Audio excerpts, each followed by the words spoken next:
간단하게 요즘 이슈가 되는 걸 위주로 뭐 간단하게 한번 정리를 해보자는 거예요. 뭐 굳이 안 쓰셔도 돼요. 이게 뭐 교재도 다 있는데 간단하게 세 가지로 나눠서 얘기하자는 거예요. 그래서 이제 이렇게 LAB, 락틱 엑시드 박테리아, 뭐 비피도박테리움, 엑시도필로스, 엔테로코커스.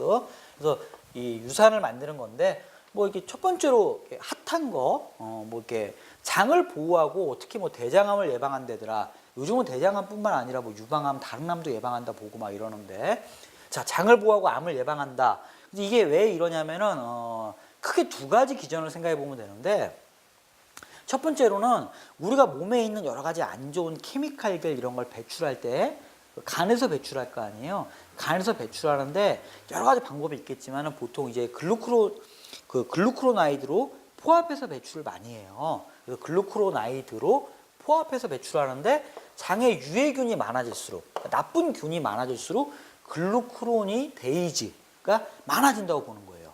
즉 봐봐요. 안 좋은 물질이 있어. 얘가 글루크로나이드로 붙어서 간에서 장으로 나왔어. 그럼 이렇게 대변으로 나가야 돼. 그죠?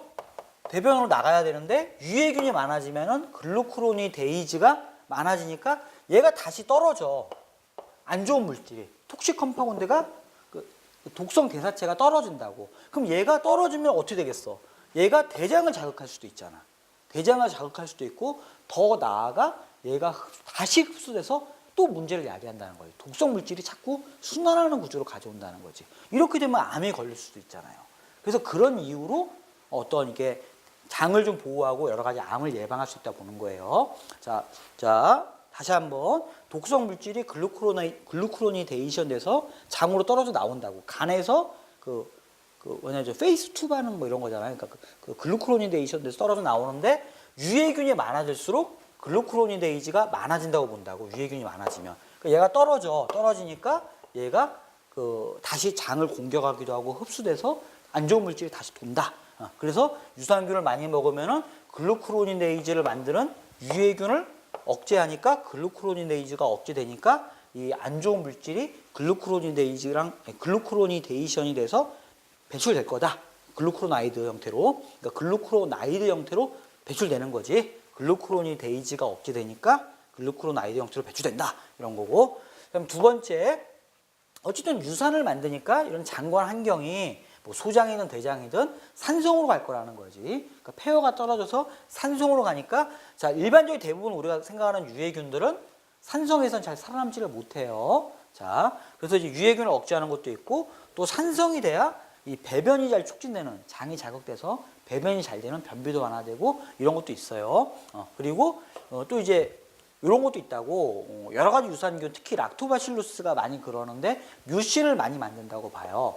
뭐 이거는 장 보호일 수도 있는데 이쪽이 이어 생각이 되는데, 뮤신을 많이 만드는데 뮤신이 장을 이렇게 덮어주고 있는, 그러니까 이게 장이라면은 장을 이렇게 덮어주고 있는 점막이라는 거지. 즉 뮤신이 부족할수록 장에 있는 여러 가지 안 좋은 물질이 많이 들어올 수도 있고, 그러니까 뭐 리키거 신드롬 많이 들어올 수도 있고 장 점막이 상할 수도 있어요. 즉 뮤신을 많이 만들어줘서 장을 이렇게 보호해 준다는 거지. 뮤신이 부족할수록 안 좋은 물질이 많이 들어올 수도 있고, 그러니까 리키거 신드롬, 장 자체가 상할 수도 있고 이런 부분들이 있다는 거죠. 자, 또 이제 자, 다른 거는 이제 부차적인 거니까 좀 이따 얘기하고, 세 번째로 면역에 관련돼서도 굉장히 핫 이슈가 제기되고 있어요.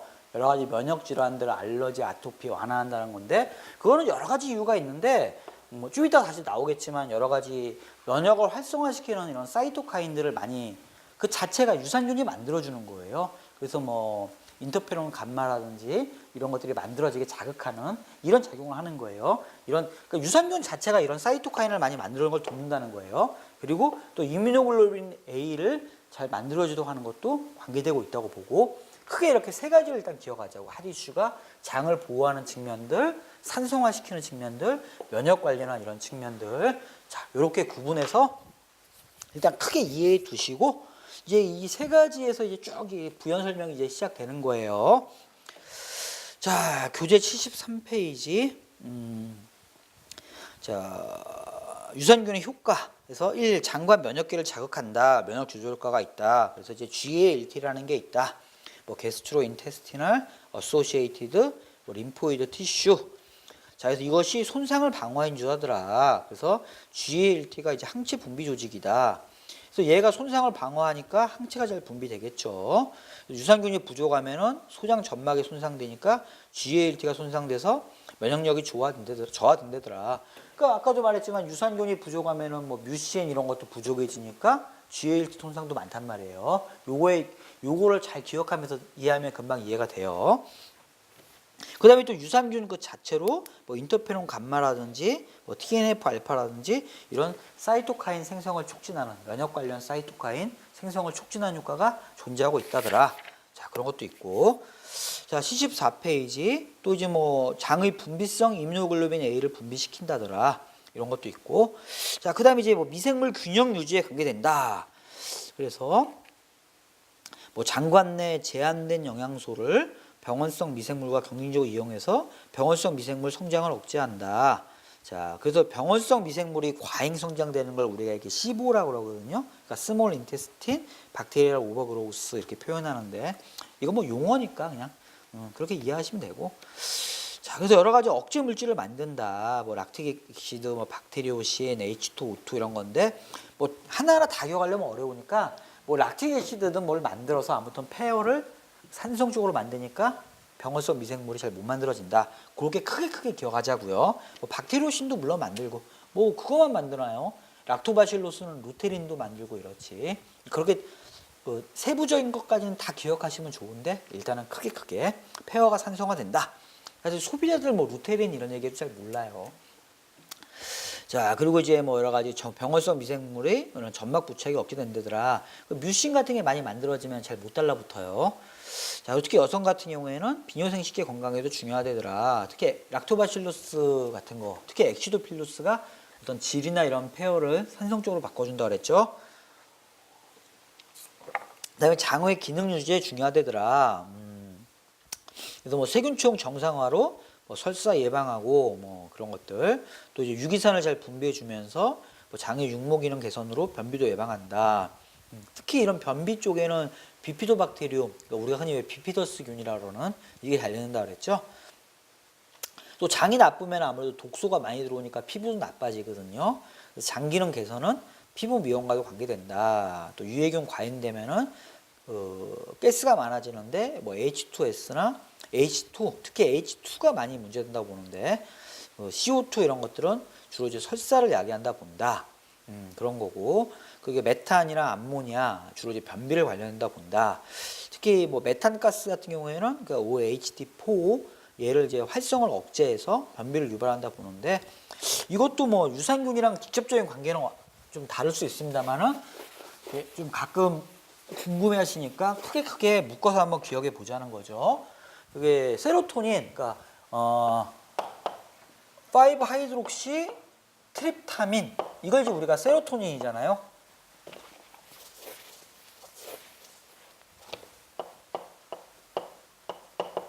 자, 그래서 세로토닌이 이제 뭐 여러 가지 수용체 종류가, 리셉터 종류가 여러 가지가 있는데 형태가, 그래서 OHT1A는 항불안, 항우울 작용. 그래서 우리가 이제 SSRI 같은 걸 먹으면은 뭐 프로작 이런 거, 그러니까 OH 뭐 다른 거에 조금씩 관계되는데 주로 이제 그 OHT1A의 이쪽에 얘가 이제 세로토닌을 올려주는 거잖아요. 리셉터 이제 인테이크를 억제하니까 세로토닌을 올려주니까 그러니까 제흡수 리셉터 이제 그 리업테이크 리셉터가 아니라 말 잘못됐죠. 그 리업테이크를 억제하는 거죠. 그러니까 세로토닌을 올려주는 거죠. 올려주니까 OHT1A가 자극받으니까 항불운이나 항우울 효과가 있을 거고 1D는 이제 혈관 수축 작용이 있다고 봐요. 그래서 이제 우리 흔히 말하는 이제 뭐 편두통 약들, 뭐 수마트립탄 이런 거, 이미그란 이런 편두통에 그 효과가 있다고 보고 2C는 식욕 억제 효과가 있다고 봐요. 그래서 요즘에 그 일동 같은 데서 나와서 선전하는데 로카세린 같은 거, 그 비만약으로 새로 왜 선전 많이 하고 있잖아요. 로카세린 같은 거 식욕 억제한다. 그리고 OHT3는 구토를 유발한다고 봐요. 아까 왜 구토할 때 했죠. 그래서 이제 OHT3는 얘를 억제하는 거죠. 안타고니스트로 억제하는 거. 뭐 온단세트론 이런 거. 억제하고, 그리고 OHT4는 얘가 자극받게 되면은 위장 운동이 촉진되는 거죠. 뭐 요즘 많이 있는 약들 뭐 무슨 프라이드 붓고 이러는 거, 뭐 시사프라이드는 이제 안 쓰고 모사프라이드 등등등. 그래서 얘가 자극받게 되면은 위장 운동이 촉진되는데 약간 뭐 논란의 소지는 있습니다만 이게 메탄가스 같은 경우가 특히 메탄가스가 요 OHT4를 억제하는 거지. 얘를 억제하니까 위장 운동이 잘 안 되게 되니까 변비가 생기지 않나 이렇게 보는 거고, 반대로 이렇게 뭐 이것도 좀 논란이 있는데 이 수소가스 같은 경우는 오히려 얘를 촉진한다는 거지. 촉진하니까 위장 운동이 잘 되니까 설사를 하지 않나. 그래서 결론은 그 장내 세균이 나쁘면은 경우에 따라서 어디 갔냐, 얘가 많이 만들어지면 균 종류마다 다 다르거든요. 얘가 많이 만들어지면 변비가 생기고, 또 변에 그 메탄이 많이 차 있으면은 변이 물에 떠요. 뜨는 가볍기 때문에 CO2나 메탄 같은 게 차 있으면 또 물에 뜨기도 하고 이러거든요. 그래서 변이 물에 뜨기도 하면서 변비가 생기고, 얘가 많이 만들어지면은 이 OHT4가 자극을 받기 때문에 설사를 하고, 그렇게 보는 거예요.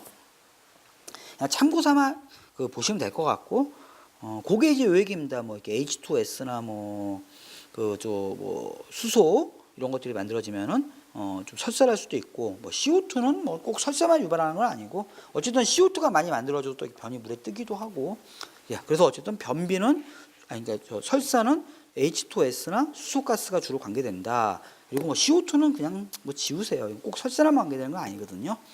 자, 그리고 그 다음에 이제 메탄이나 암모니아는 주로 변비랑 주로 관련된다. 자, 그렇게 생각하시면 되고, 자, 그런 다음에 장관 상피의 장벽 기능 증강에서, 자, 뭐 프로바이오틱스가 떨어지면 어쨌든 뮤신이 떨어지고 또 칸디다도 과잉이 증식되고, 뭐 그러면서 장벽 투과성이 좋아지니까 리키거 신드롬이 생길 거다. 뭐 그런 이야기들이고, 자, 그다음에 뭐 아까 말씀드렸죠. 락토바실루스 같은 건 뮤신 분비를 자극한다더라. 그래서 이제 또 특히 뭐 카제이나 람노소스는 헬리코박터 파이로이를 억제하지 않나. 뮤신도 잘 분비되면서, 그런 견해도 좀 있어요. 또 이런 것도 있어요. 뭐 이것도 다 케이스 바이 케이스겠지만 헬리코박터 파이로리가 많아지면은 그 구취가 심해진다고 봐요. 그래서 락토바실루스를 꾸준히 먹으면은 그 뮤신도 잘 만들어지니까 이런 소화기 점막 보호도 되면서 구취도 좀 억제되지 않나 이렇게 봐요. 그래서 락토바실루스는 헬리코박터를 억제하면서 뭐 위를 물론 보호하는 효과도 있겠지만은 구취를 억제하는 효과도 있다. 그런 것도 같이 기억해 두시고, 자, 그런 다음에 이제 여러 가지 뭐 장내 세균 과잉을 억제해서 부패 산물이나 발암물질 형성을 억제한다더라. 자, 이런 것도 있고요. 자, 이렇게 뭐 미흡수 단백질에서 암모니아, 아민유, 페놀, 뭐 인돌, 스카톨 등등등 이런 것들이 많이 만들어질 수 있는데, 자, 이게 특히 유해균이 이런 걸 많이 만드는데, 유해균을 억제하기 때문에 이런 걸 만들어주는 거를 억제한다는 거죠. 자, 그 다음에 2차 담즙산 중 하나인, 그러니까 세컨더리 바이렉시드 중 하나인 리소콜릭 애시드가 과잉되면은 발암인자가 되는데, 자, 이런 것도 이제 어쨌든 과잉을 억제할 수 있다 이런 건데, 이건 나중에 담즙편 할 때 말씀드릴게요. 이 리소콜릭 애시드가 대장암에 관련돼서 되게 이슈가 많아요. 그래서 왜 고기 많이 먹으면 담즙 많이 나오니까 대장암 걸린다더라, 다 여기서 기인되는 건데, 일단 나중에 담즙할 때 다시 한번 말씀드리고, 어쨌든 이런 이유 때문에 대장암 예방 효과도 또 있다는 거예요. 자, 그럼 75쪽 리키거 신드롬, 뭐 소화기 방어 체계, 위산, 췌장 소화 요소, 소화관 저항력, 간 기능 이런 건데, 자, 그래서 이거 깨지면 이제 독소가 흡수돼서 뭐 간도 나빠지고 알러지, 아토피 이런 게 생긴다더라, 이런 얘기들이죠. 특히 리키거 신드롬은 만성적 알코올 섭취량도 많이 관련되고 있지 않나 이렇게 봐요. 어쨌든 유익균이 부족하고 유해균 칸디다가 많아지고, 그러면 이제 뭐 뮤신도 줄고 이러니까 장점막도 손상될 거다. 또 스트레스 많아지면 코티코스테로이드도 많아지고, 또 이러고 점막이 약해지기도 하고 뮤신이 감소하기도 하고 이런 문제들이 있어요. 자, 그런 이유도 있고, 자, 특히 이제 뭐 소화기 방어 체계에서 위산이 분비가 저하되면 나쁜 균이 많이 들어올 거 아니에요. 그만큼 또 장이 나빠지고, 또 장 운동이 저하되기도 해요. 특히 단 거 많이 먹으면 장 운동이 저하된다 그랬잖아요. 기름기 있는 거 많이 먹으면. 그러니까 장 운동이 저하되니까 발효가 이상 발효가 많이 되면은 또 장이 나빠지는 거죠. 또 면역력 저하, 또 이렇게 뭐 또 회맹괄약근이나 이런 것들이 어떤 이상이 발생해서 뭐 대장에서 역행이 발생하기도 하고. 자, 그런 다음에 이제 또 리키거 신드롬과 또 히스타민 그 인톨러런스와 관련성도 많이 제고되어 있는데, 어쨌든 리키거 신드롬은 장이 상한 거잖아요. 장이 상하게 되면은 DAO, 그러니까 다이아민 옥시데이즈가 생산을 잘 못해요. 근데 우리가 이제 이 히스타민이 그 HNMT나 DAO에 의해서 이게 분해가 돼야 되거든요. 근데 이게 DAO가 잘 생산을 못하면 히스타민이 잘 분해가 안 되는 거죠. 그러니까 그러면 이제 히스타민 인톨러런스 증상들, 머리 아프거나 홍줄 뛴다든지 두드러기가 난다든지 뭐 기관지 과민증이 생긴다든지 이런 것도 생길 수 있다는 거예요. 그러니까 장이 나빠지면서 여러 가지 이런 히스타민 과민 증상, 또 뭐 두통이 생기기도 하고 알러지가 생기기도 하고 그런 것들이 생길 수 있다는 거예요. 히스타민 분해가 안 되니까. 특히 이게 여기서 히스타민은 우리 내인적으로 생기는 것도 있지만 음식에도 히스타민이 들어가 있는 음식이 많아요. 뭐 여러 가지 발효 음식이라든지 뭐 와인 같은 거라든지 이런 것들.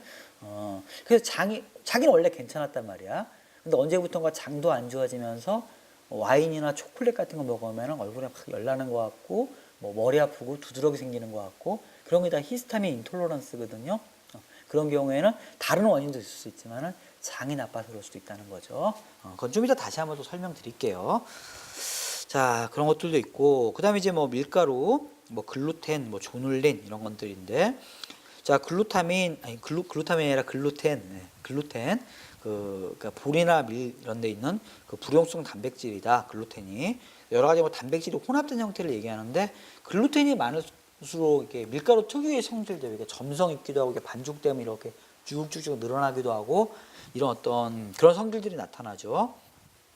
근데 글루텐은 뭐 글리아딘과 뭐 글루테닌 이렇게 두 가지가 합쳐졌다고 보는데, 특히 이제 글리아딘이 뭐 좀 문제가 많지 않나 이렇게 보는데, 어쨌든 글루텐이 왜 나쁘다고 보냐면은, 글루텐이 나쁘다고 보는 거는 이것도 다 논쟁 중인데 크게 두 가지 이유가 있다고 보는데, 글루텐이 하나는 혹시 뭐 탄수화물 중독, 뭐 탄수화물 증후군 이런 거 우리 얘기 많이 하잖아요.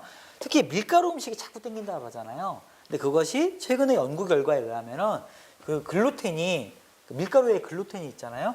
근데 그 중에서도 이제 글리아딘이, 뭐 글루텐도 그렇겠지만은 이거는 뭐 메모를 안 하셔도 되고 그냥 참고하시면 되는데, 글리아도 몰핀이라는 걸 만든다고 봐요. 우리 엔돌핀 이러듯이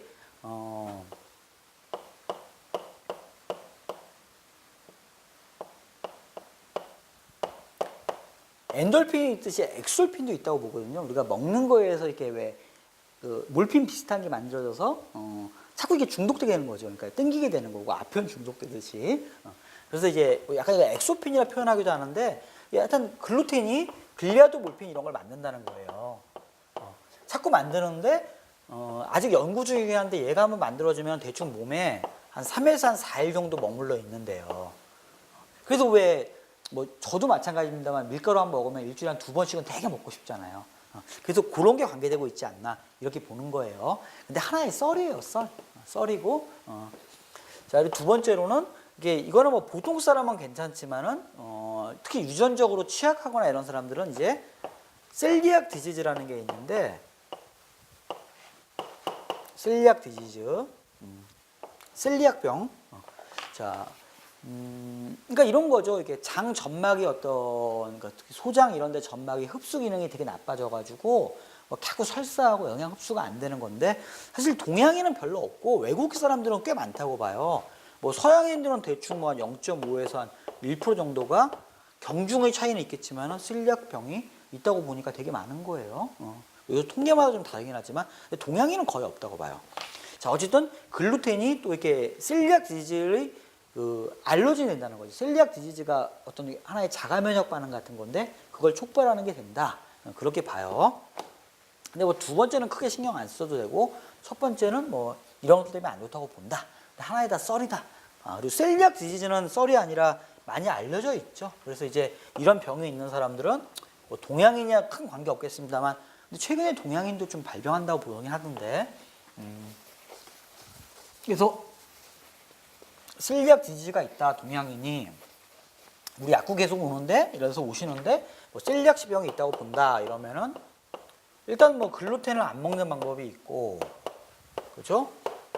근데 이게 사실 가공식품에도 워낙 이렇게 내가 집에서 먹는 라면 같은 거에 안 먹으면 되지만 다른 식품에도 많으니까 이게 쉽지가 않잖아요. 근데 이제 우리나라는 워낙 드물어서 그런데 외국에는 제품들이 나와요. DPP4, 그러니까 다이펩티딜 펩티데이즈 4 같은 걸 먹으면은 글루텐이 분해되는 거예요. 그러니까 음식을 먹을 때 이걸 같이 먹어주는 거예요. 혹시 글루텐이 있을 것 같으면은 같이 먹어주는 거고. 근데 저도 궁금해서 한번 찾아봤는데 우리 약사님들도 왜 궁금하실 수 있잖아요. 그러면 이제 내가 셀리악 디지즈가 있어. 근데 당뇨도 있단 말이야. 그럴 수 있잖아. 그죠? 그럼 이제 뭐 시타글립틴이나 이런 DPP4 이니비터를 먹는단 말이야. 그럼 같이 먹으면은 어떻게 되느냐? 두 개가 서로 효과를 뭐 잡아먹거나 그러지 않을까?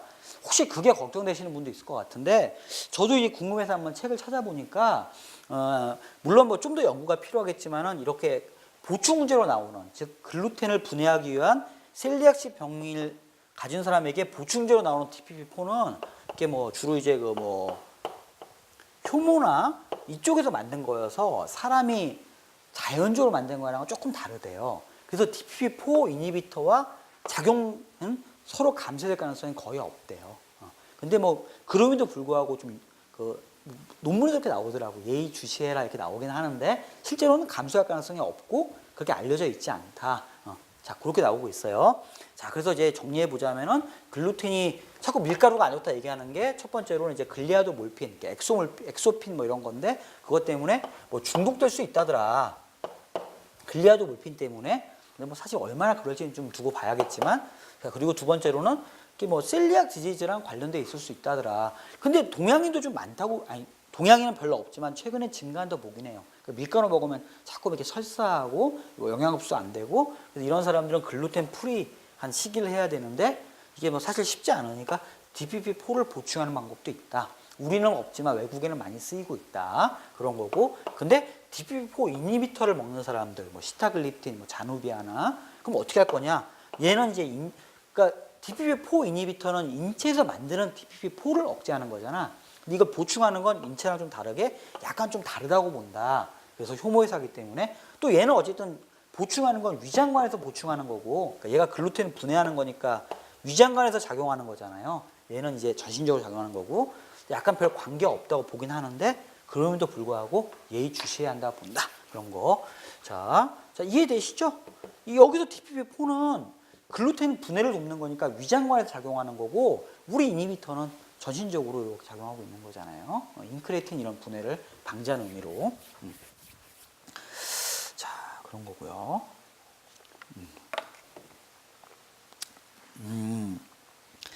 자 그래서 밀가루 얘기했고 그래서 글루텐 뭐 셀리악 디지즈에 관계된다. 근데 글루텐이 왜 안 좋냐?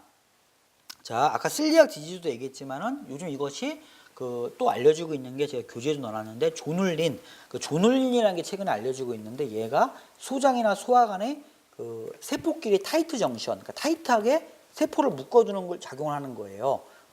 자 근데 이런 걸 하는 건데 문제는 타이트하게 묶어두는 게 아니라 그 반대, 그러니까 조절하는 걸 하는 건데 조눌린이 너무 많아지면은 이게 느슨해진다는 거야. 조눌린이 많아지면 적절하게도 너무 타이트하게 묶으면은 영양 흡수가 안 될 거 아니에요. 그러니까 적절하게 조절하는 작용을 조눌린이 하는데 조눌린이 많아지면은 얘가 느슨해지는 거야. 그러니까 이게 뭐 설사할 수도 있고 이상한 물질이 많이 들어올 수도 있고 그래서 근데 글루텐이 이런 조눌린을 많이 만드는 이런 시그널 같은 걸 좀 많이 자극하지 않나 이렇게 보기도 해요. 그래서 글루텐이 많아지면은 이 리키거 신드롬이 생길 수도 있고 안 좋은 게 들어오니까 또는 설사할 수도 있고 자 그래서 그런 거랑도 많이 관련돼 있다고 본다.